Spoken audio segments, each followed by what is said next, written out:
YCP విధానాన్నే బాబు ఇప్పుడు అనుసరించే పనిలో ఉన్నారని ఆ పార్టీ సీనియర్ నేత మాజీ మంత్రి గుడివాడ అమర్నాథ్ అన్నారు. మా పాలసీలనే బాబు ఇప్పుడు చేస్తామని చెబుతున్నారు. మొదటి నుంచి వైసీపీ అంటున్నది ఒకటే, అన్ని ప్రాంతాలు అభివృద్ధి చెందాలని, సమగ్ర అభివృద్ధికి బాటలు వేయాలని.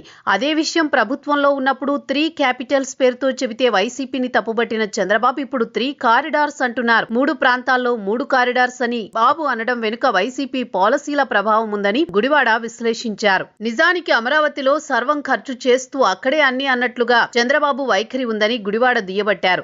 50,000 కోట్ల దాకా అప్పులు తెచ్చిన బాబు అన్ని అమరావతి కోర్ క్యాపిటల్ అని చెప్పే 29 గ్రామాల మధ్య ఖర్చు చేస్తున్నారు తప్ప రాష్ట్రమంతా ఎక్కడైనా కేటాయించారా అని గుడివాడ ప్రశ్నించారు. వైసీపీ హయాంలో అయితే మచిలీపట్నం పోర్టుకు 5,500 కోట్ల రూపాయలతో కేటాయింపులు చేశామని, పనులు ప్రారంభించి చాలా వరకు వచ్చేలా చూశామని చెప్పారు. అలాగే భోగాపురం ఎయిర్పోర్టుకు సంబంధించి 5,000 కోట్ల రూపాయలతో కోస్టల్ కారిడార్ అనుమతులు తెచ్చి డిపిఆర్ ని తెస్తే దానిని సముద్రంలో కూటమి నేతలు కలిపేశారని గుడివాడ విమర్శించారు. ఆనాడు కేంద్ర మంత్రి నితిన్ గడ్కరీని రప్పించి మరీ దాని పనులు వేగంగా సాగేలా ప్రణాళికలు రచించామని చెప్పారు. కానీ కూటమొచ్చాక ఆ కోస్టల్ కారిడార్ అన్నదే లేకుండా చేస్తుందని గుడివాడ ఆగ్రహం వ్యక్తం చేశారు. బాబు మాదిరిగానే తెలివితేటలు ఎక్కువగా ఉన్న ఒక ఆయన కౌలాలంపూర్ వద్ద పుత్రజయ అని ఓ నగరం కట్టారని, అయితే అక్కడ జనాలు లేక దెయ్యాలు తిరుగుతున్నాయని అది గోస్ట్ క్యాపిటల్ అయ్యింది అని గుడివాడ గుర్తు చేశారు.